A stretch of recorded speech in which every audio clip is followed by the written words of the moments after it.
Transphobes advocate for child abuse. Directly. They barely even hide behind dog whistles. They directly advocate for child abuse under the definition as I've laid it out. It is true. It is 100% factual. It is definitionally correct. You can logically arrive at these things with very little effort. Transphobes advocate for child abuse. Transphobic parents actively do child abuse in many cases. And we need to be clear about that. These are the people pushing transphobia. If you somehow watching my program and have gotten to this point are neutral on the position of the liberation of trans people, you are on the side of people like Marjorie Taylor Greene and neo-Nazi Nick Fuentes. You are on the side of child abuse. That's who you're siding with. By not taking an active pro-trans liberation stance, you are siding with the oppressor, okay? Figure your shit out. Do you think it'll get better eventually? Yes, it is currently. This is desperation on the part of Greg Abbott in Texas and transphobes in general, because they understand that trans people are becoming more accepted in society. If history tells us with gay people and that fight, with the civil rights fight, it's significantly better than it's ever been. That's going to be the same for trans people. It just is. Many people have been asking me my takes on a variety of topics recently. There's a lot of things going on in the world. Russia is aggressing on Ukraine. Ukraine is defending itself a lot better than most, I think, would have expected. Hopefully they hold out solidarity with the civilians of Ukraine. Perhaps it might be interesting. Maybe a long-term strategy. Maybe Trump was correct about some of this. A wall might have been helpful for Ukraine, at least along Russia's borders with them. So we could look at media, especially anime. There's a very popular one that kind of shows how walls can be kind of effective, though ineffective in a lot of other ways when it comes to invasions of your border. And here we have Marjorie Taylor Greene, but in Attack on Titan, considering she looks almost exactly like an Attack on Titan. It's...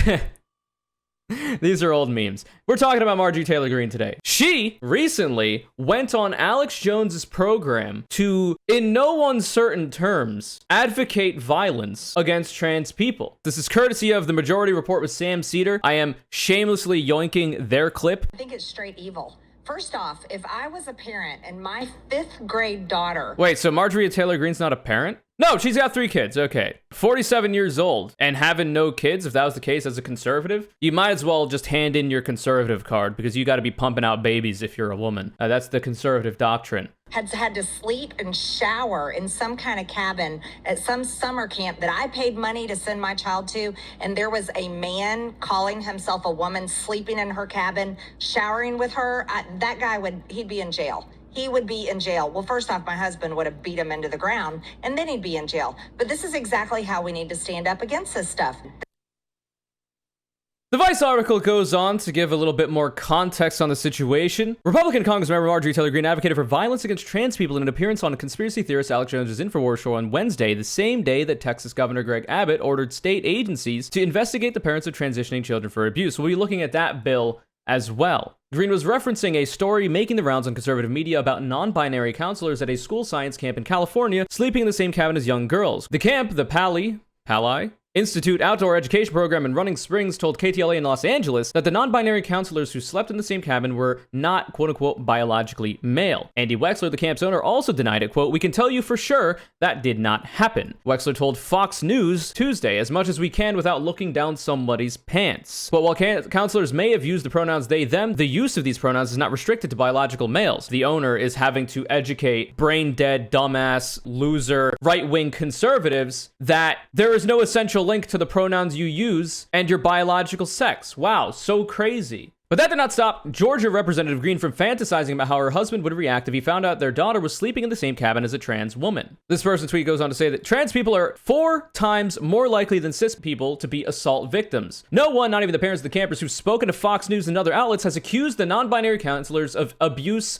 or any crime. This is just another bullshit, tired culture war talking point that the right is trying to weaponize to further their dehumanization of trans people simply trying to exist. A parent who has complained publicly about the sleeping arrangements told Fox News this week that she found out about the non-binary counselors after her daughter and her daughter's friends were allegedly abused by a counselor who was a cisgender woman, meaning a biological female. Still, Greene claimed that being transgender was a, quote, perversion, deviancy, degeneracy maybe is another word you'd use if you had a certain ideology. We might get back to that. That's a tool that we'll be using later. And that children are being quote unquote groomed, just projection, we'll get to that, to accept other people in themselves as transgender. Quote, I don't think it's wrong to stand up and say, we aren't going to tolerate this, Greene said. Quote, men get out of our bathrooms, get out of our sports. These are our private places. Just more not understanding basic biological and sociological concepts, not knowing anything about trans people whatsoever, just assumptions made about nightmares that were designed to make dumb fuck idiot lizard-brained morons like Marjorie Taylor Greene upset and scared. This is just the latest round of transphobic comments from Greene. Almost exactly 1 year ago, Greene purposely misgendered the child of Democratic Representative Marie Newman during a debate over the Equality Act and the Democrats' LGBTQ plus civil rights bill. Quote, as mothers, we all love and support our children, Greene, whose personal account has since been banned from Twitter for repeated misinformation, tweeted at Newman at the time, quote, but your biological son does not belong in my daughter's bathrooms, locker rooms, and sports teams.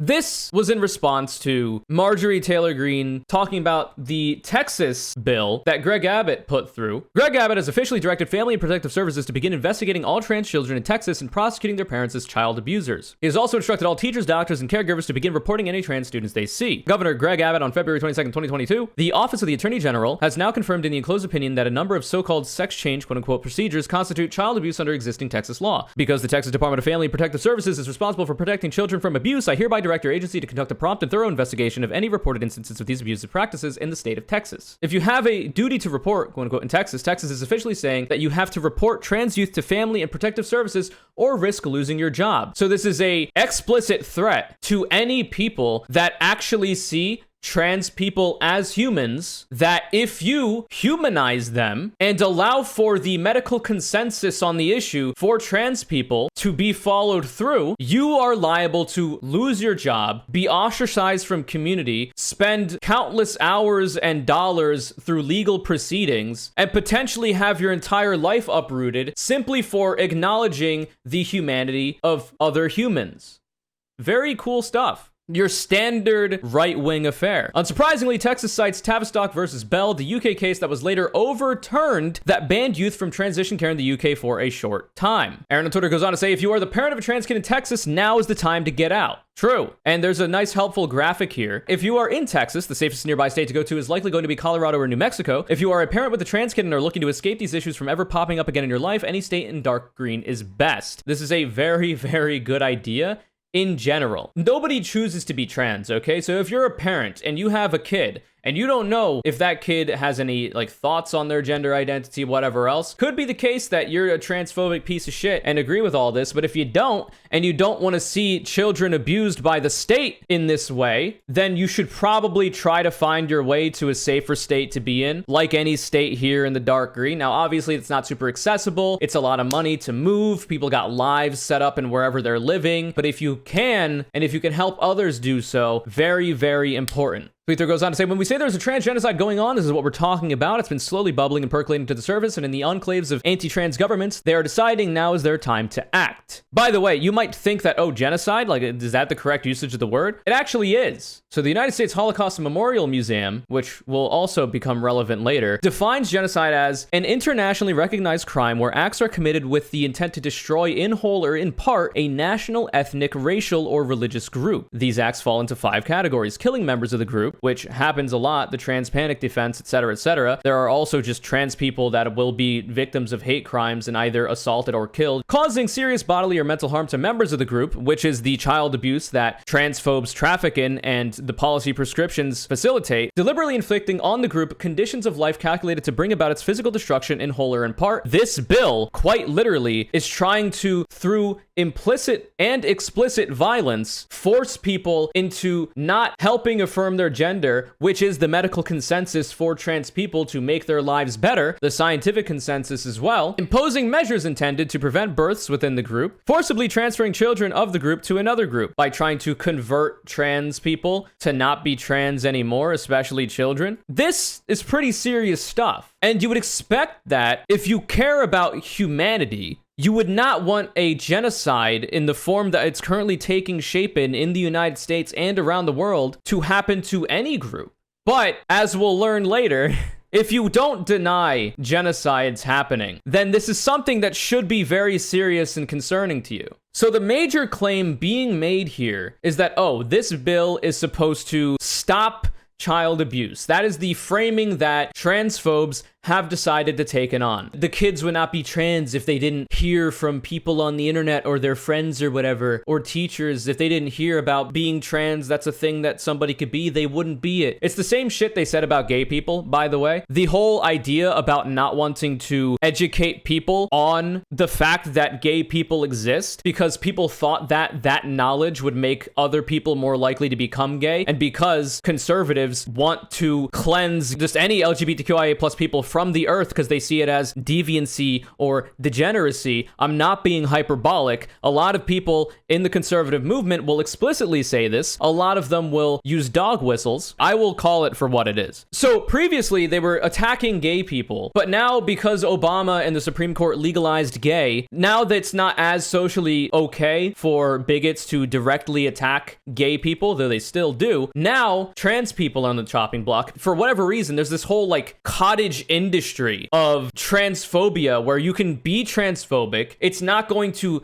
cancel you in any meaningful way, and you can actually make a lot of money from it as well. People like Matt Walsh, people who are big advocates for child abuse, have made entire careers off of this. Ben Shapiro as well. Marjorie Taylor Greene is dabbling in it. Even Dave Chappelle got a lot of media attention for his most recent special that had a lot of transphobia inlaid. It's a very profitable venture, okay? I posted on Twitter about it in the past. It's a lot of money to be made being transphobic as a public figure. So the major thrust of this is the child abuse accusation. If we look at what is the definition of child abuse, any recent act or failure to act on the part of a parent or caretaker which results in death, serious physical or emotional harm, sexual abuse, or exploitation. That is what child abuse is. The prescriptions that transphobes give for what to do if your child is questioning their gender identity, is trans or whatever else, also fall under that purview. So I have compiled what I think is a decent amount of things that transphobic people, especially transphobic parents, will do to their kids. Let's see if it matches the definition, okay? A simple refusal to affirm their child's identity. And you might think, if you're dumb, well, that doesn't seem that bad, right? Like, if you think that being trans is like just a choice or whatever, like how people thought being gay was a choice, you know what I mean? If that's all it is and you think it's like a fad or whatever, maybe this isn't that bad. The scientific and medical consensus on the issue is that being trans is a real thing. It is a recognized thing. Even children can understand their gender identity to not be what it was assigned at birth. So a refusal to affirm a child's gender identity can manifest in a variety of ways. Emotional harm, mental anguish, not feeling good. And some dumb fucks like Matt Walsh would be like, oh, well, if we're at Red Robin, my child wants salmon,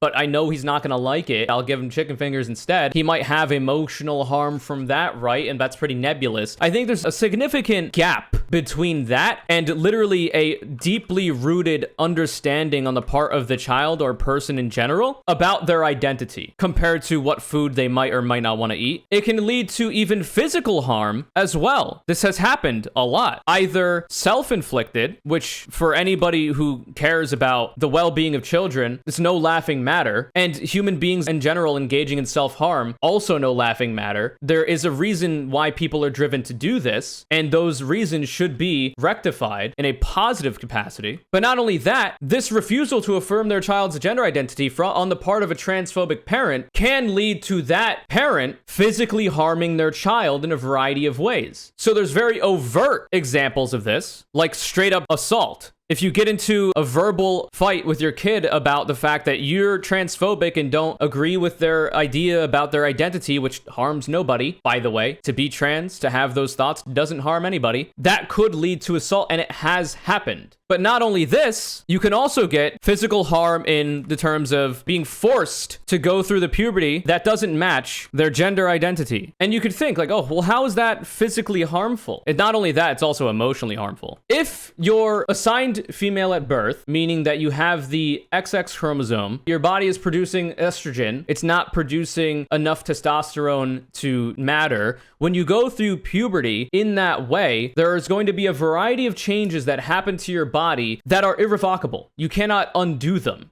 Okay? And as such, there is physical harm being done to that body that can cause things like gender dysphoria, which is a thing that not only trans people, but also cis people can go through, or body dysmorphia. There is a wide range of people that experience such a thing that aren't just trans people. So to be forced to go through the puberty that doesn't match your gender identity, a variety of changes will happen to your body that you cannot undo, that will cause a variety of different emotional harms. Now, luckily, through the marvel of modern medicine, we have what is currently being legislated away in Texas, puberty blockers, which are completely reversible and have been used for cis people. You just go through a late puberty once you get off of them. The benefit for this is that, as prescribed by the doctor, the medical professional, if that child goes on to a puberty blocker while they're still trying to figure out if they're trans or not, later on they figure out, oh, well, I don't think I am trans, after learning more about it, speaking with mental health professionals, speaking with medical professionals. I don't think I'm trans, actually. I would like to go through the puberty that correlates to my birth sex. You just get off of the puberty blocker, you have a late puberty, and you're chilling. However, if the kid is trans, they stay on the puberty blocker and then they undergo hormone replacement therapy in order to better match the gender identity that correlates to them that is different than their biological sex. It is helpful because it reduces the amount of emotional harm the person will have, the amount of physical harm the person will have on the part of being forced to go through that kind of puberty. So, in summation, to force a trans child to go through the puberty that doesn't match their gender identity falls squarely under the definition of child abuse. In order for you to claim to care about not wanting children to be harmed, this is not a take that you can logically defend. You cannot do it. You are pro-child abuse if this is what you think should be the case. Next up, a lot of the time, transphobic parents will force gender roles on them that are contrary to their gender identity. To do this is emotionally harmful. So, for instance, if you've had a daughter, okay, she is assigned female at birth, but now she understands her gender identity to be a boy. If you force that boy to now dress in girls' clothes, play with girls' toys, participate in girls' activities. If this person wants to play with G.I. Joes, wants to dress in like camo or whatever, wants to play sports, if you don't let them do those things that are not detrimental to them in any way, you will be subjecting that child to emotional harm, subjecting that child to maybe even the similar aspects of the physical harm here in terms of any kind of assault that might manifest from any arguments that are had. This also falls under the definition. Next, another common tactic, and this is a big part of the, if they weren't educated about these things, if they didn't learn that this is a thing you could be, being gay or being trans, they wouldn't be, which is completely false. These transphobic parents will isolate their child from their friend groups and other community members. So teachers, medical professionals. This is quite literally just abuse. Like this literally for anybody, not just for children. To isolate a person from their friend group, from their broader community, making them be homeschooled, not letting them go to public school anymore, forcing them to go to like a private religious school that also is transphobic in this way, that is quite literally just abuse. So for an analogy, so let's say there's an abusive husband out there to his wife. A common tactic of abusers is to isolate that person from their broader friend group or community so that those people can't learn about the abuse that the husband is doing and also can't seek help from those people. So for instance, if this wife is being physically abused by the husband, if she goes out and tells her friends that this has happened, those friends might provoke or assist in the wife getting help, leaving the husband, and perhaps even getting the husband in legal trouble. Or if the wife doesn't understand that it's abuse, if they tell their friends that, like my husband did this or that or whatever to me, they don't see it as abusive,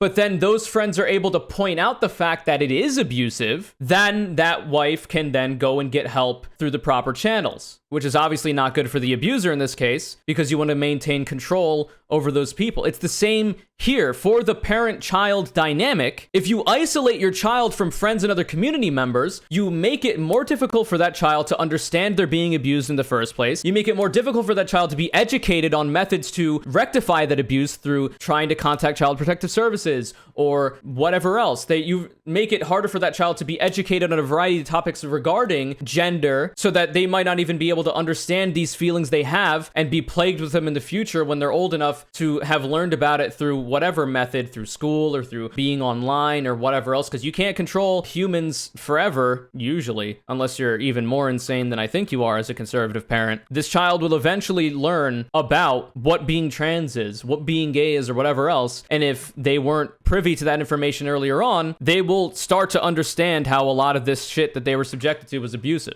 It's a very common abuser tactic, falls squarely under this definition. Next, another one. This is a major one that trans people have to worry about. Transphobic parents will kick their children out of the house. This is exceedingly common. I don't know that I need to explain to you how this is abuse. Emotional, mental, physical. If you don't agree with the idea that your child is trans, which is just a refusal to understand basic sociological, biological, and scientific concepts and medical concepts, and you go so far as to kick your kid out of the house, that is quite literally abuse. To kick the kid out of the house for any reason is quite literally abuse. To subject them to homelessness, to housing insecurity. There is a very large portion of the homeless population, comparatively, that are trans. And this is one of the primary reasons. And it's over an immutable characteristic that this child has no control over. Now, the physical assault was one of the more flagrant and up-in-your-face examples. There's also this, which is it's not as understood, but just as bad, if not worse. Some transphobic parents will subject their kids to so-called conversion therapy. Mike Pence was very famous for his interest in gay conversion therapy. By all measurable metrics,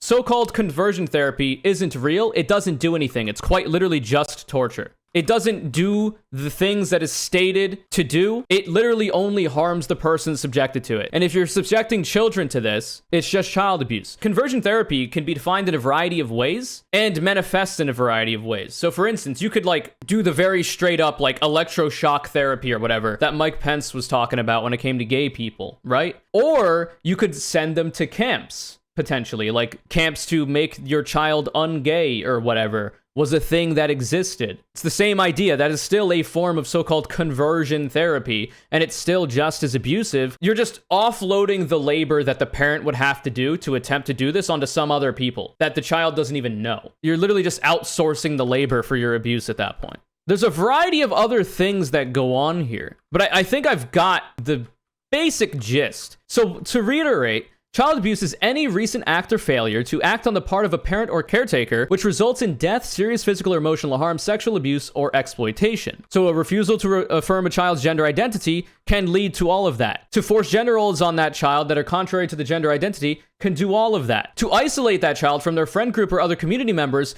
does all of that. To kick the trans children out of the house does all of that. To bring them to so-called conversion therapy does all of that. And this is all to say very simply that right-wingers claiming that a parent affirming the gender identity of a trans child as child abuse is projection. They are saying that these parents that affirm the gender identity of their child, that's child abuse. The reason they do this, they're completely factually incorrect, but the reason why they do this is to get out in front of the allegations of child abuse that would come their way. So if they say, oh, the parents of trans kids affirming their gender identity, they're doing child abuse, that focuses the conversation around, oh, well, are those parents doing child abuse? Let's find out. I was not aware of that if you're uneducated or whatever. Not everybody is educated on the topic. And it makes you focus the conversation around that instead of correctly diagnosing the things that transphobic parents directly do, that transphobes in the media, their policy prescriptions and the things they tell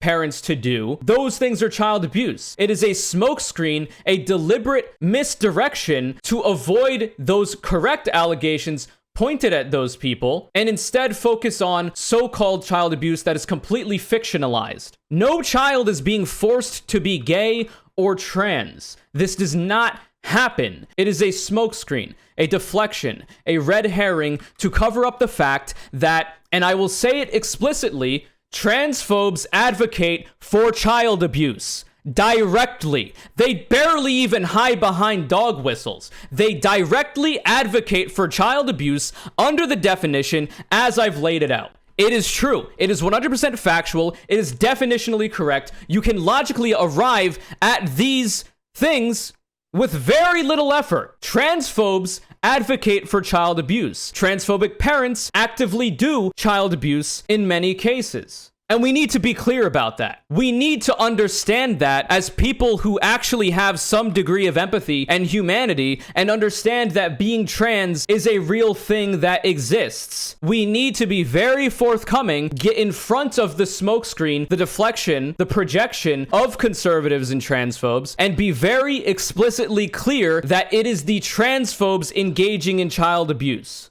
We don't need to be soft on these people. They cast the first stone. They are the ones doing the shit and advocating for it. We're the ones defending ourselves. Trans kids are defending themselves. Trans people are on the defense. Those transphobes casted the first stone. We have no obligation to be kind. The whole meme is that, oh, a victim of transphobia calling out the transphobes, that's being abusive. But the transphobes literally just being bigoted online or in person, they're the ones being totally reasonable. No, it's not the case. It's the other way around. They've been able to warp reality into being that way and have the perception of people be that way through a lack of education and overt propaganda because they cannot possibly contend with reality as it exists. They don't accept medical consensus. They don't accept scientific consensus. They don't understand basic sociological concepts. They don't understand basic biology. And because they can't possibly understand it, because they're scared of it for whatever reason, they have rewritten history. They have whitewashed history. They have reshaped reality for themselves and people that fall victim to their propaganda as a coping mechanism. We need to be very clear about it. So when I first saw this post that I read earlier, I wrote, the transphobes are child abusers, and these claims of parents affirming their kids' gender identity as such has always been projection. I am always right and always will be. No amount of abuse transphobes do to children will ever change their identity. Trans people aren't going anywhere. It's true.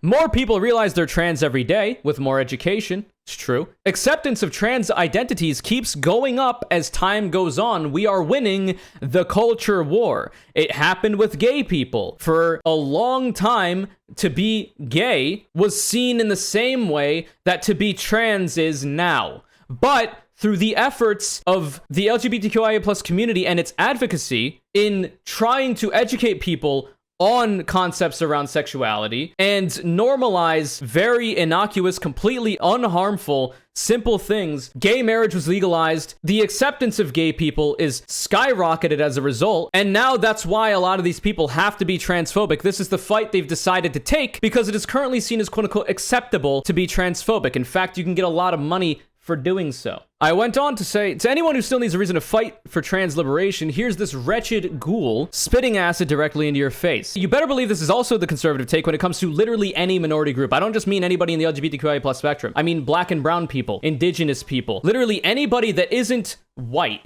essentially, and isn't the normal quote-unquote expectation for how people should be. These were the takes back during the civil rights era for black and brown people. These were the takes for the civil rights fights for gay people. It's the same shit. It ain't changed. If they could still advocate violence against a variety of other minorities, they absolutely would. And they have to dog whistle it now with so-called white genocide, quote unquote, or great replacement, yada, yada, yada. There's a variety of different ways that they dog whistle this shit, but it's just currently seen as quote unquote acceptable to be very overt about it when it comes to trans people, because trans people are just on the chopping block. And I wanted to connect this to another topic, another funny, interesting thing that happened recently. So, funnily enough, just to give you an idea of who it is we're dealing with when it comes to such concepts, do you think it'll get better eventually? Yes, it is currently. This is desperation on the part of Greg Abbott in Texas and transphobes in general, because they understand that trans people are becoming more accepted in society. That's not perfect. There's still a variety of bad things happening in regards to trans people and their acceptance, but if history tells us with gay people and that fight, with the civil rights fight, there's still going to be a lot of negative things going on, as there still is with black and brown people and with gay people, but it's significantly better than it's ever been in the United States and a variety of places around the world. That's going to be the same for trans people. It just is. On Twitter, I wrote, Marjorie Taylor Greene, who openly advocated violence against trans people on Alex Jones' shows we just saw, also appeared as a speaker at neo-Nazi Nick Fuentes' political conference. To remain neutral on trans liberation aligns you with these people. Be on the right side of history. If you're transphobic, you agree with this guy. Now you might be saying, who's that?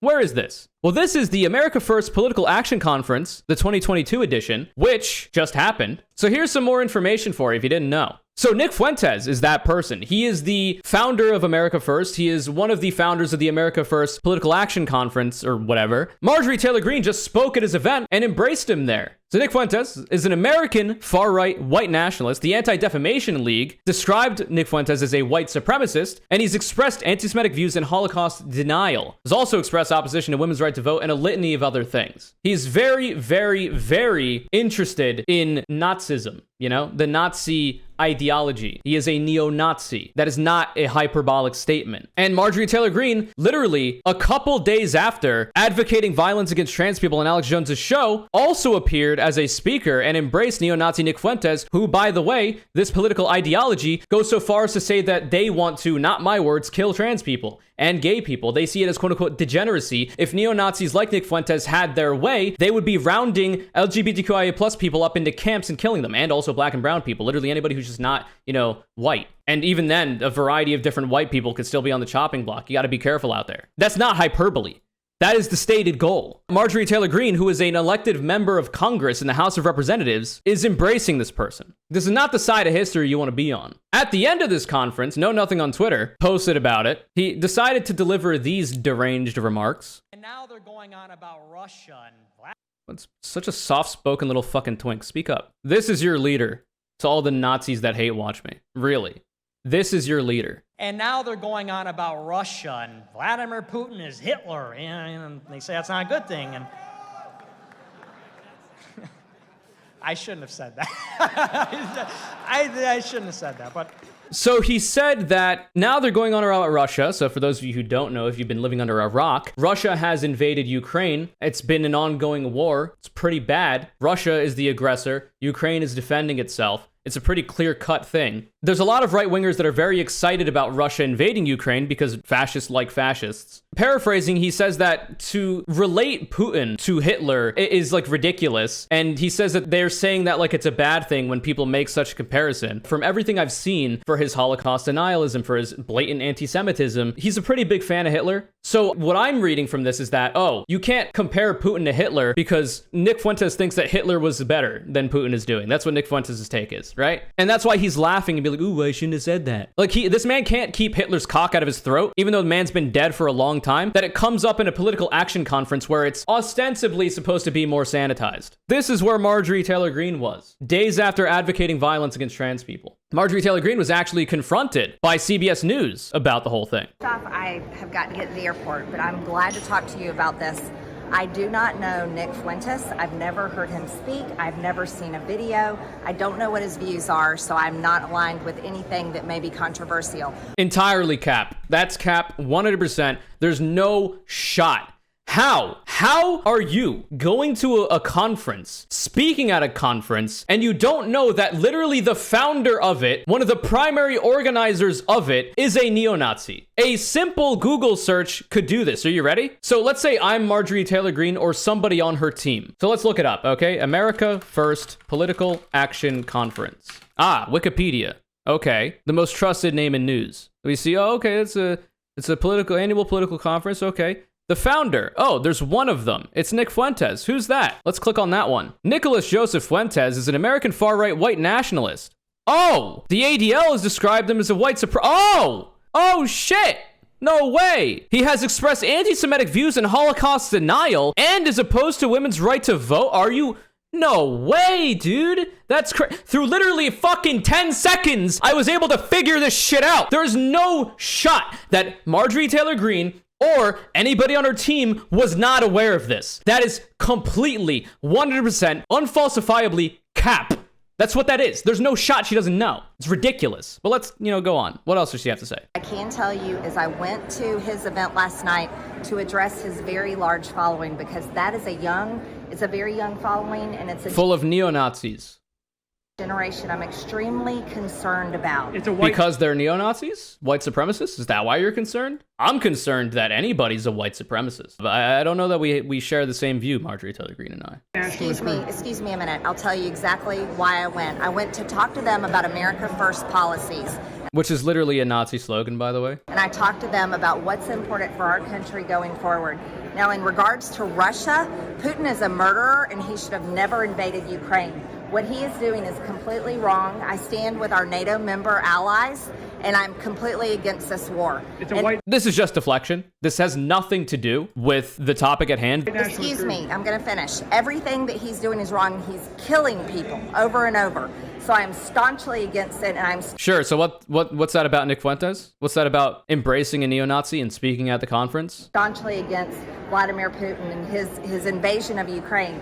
Another thing that is extremely important for me to say is the whole reason this is happening is because Joe Biden is... Joe Biden, what about what about the neo-Nazi that you embraced? A weak president. Now America is a weak country, and our entire world... Speaking of weakness, this reporter needs to be butting in more. I know Marjorie Taylor Greene's got that Karen energy. Some say she is the blueprint. But you gotta push back more than this. This is literally just deflection. She barely answered the first question. She completely avoided it by saying, oh, I didn't know, even though a simple, quick Google search in 5 seconds could let you learn about the person that you just fucking shook hands with and embraced. The world is falling apart, and we're seeing war erupt. But somehow it's Joe Biden's fault now.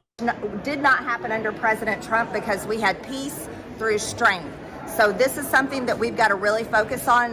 Which, by the way, if that's your reading of the situation, like if Trump was president currently, you're completely naive and you've bought into the propaganda, or you're just a propagandist yourself like Marjorie Taylor Greene is because she's a public figure. Donald Trump was very friendly with Putin. Putin wanted Donald Trump to win again. He was preferable to Trump winning the first time. This is not to say there was some direct quid pro quo, though the Russiagate investigations did produce a lot of charges and convictions of a variety of people in Trump's orbit. Appalled at our country for putting America last this way, making us depend on China, Russia, and foreign countries for our critical supplies and our energy. Do you endorse Nick Fuentes' views? Excuse me, I don't know what his views are. Cap.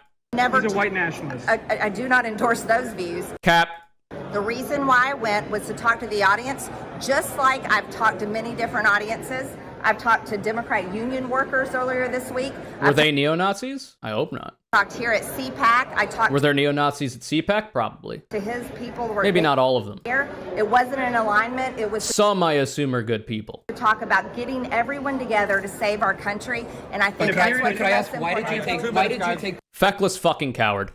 Absolute fucking coward. This is the strong leadership that the right wing is excited about. Can't even answer a simple question. Has to weasel away from it. Absolute cowardice. I think, first of all, far too charitable to describe Nick Fuentes as simply a white nationalist or white supremacist. He's a neo-Nazi. Plain and simple.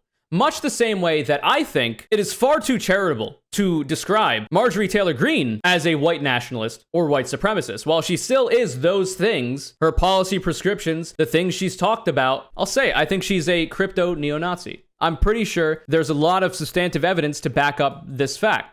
So I replied to this, don't care, didn't ask, plus you're white, I mean a white supremacist. Marjorie Taylor Greene literally started as a Q supporter, which has deep roots in anti-Semitism. Not only has she engaged in Holocaust denialism in the past in regards to her offensive Holocaust comparison when it came to the COVID-19 mask wearing policies, while Greene on Monday addressed Holocaust deniers, stating that, quote, it happened, and, quote, not just to Jewish people, black people, Christians, she still refused to walk back her comments comparing the Democratic Party to the National Socialist Nazi Party. She's bucking party orthodoxy and at least saying that the Holocaust happened, which, that's a low bar. If you ask me, in fact, I've never been in such a position where I've had to address Holocaust deniers and say, no, I don't actually agree with you. I do think that the Holocaust happened, because I've always understood the Holocaust to be a real real thing that happened. Maybe I'm just built differently. Much the same way that I've never accidentally appeared at a conference founded by a neo-Nazi white supremacist. That's never happened to me. But if you're in such a position where you could so happen as to somehow, the sun was in your eyes, you didn't know anything about him, you ended up talking by accident at a neo-Nazi conference, you might want to do a little bit of introspection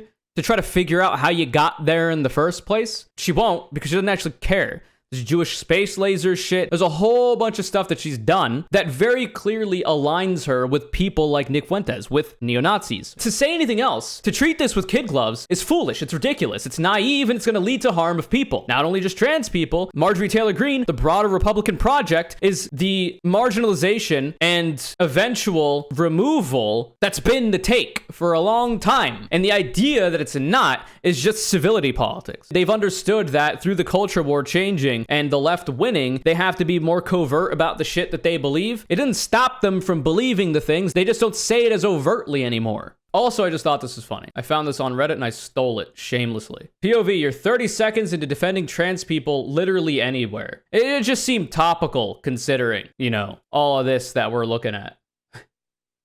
Anyway, to wrap this whole thing up, number 1, transphobes are child abusers.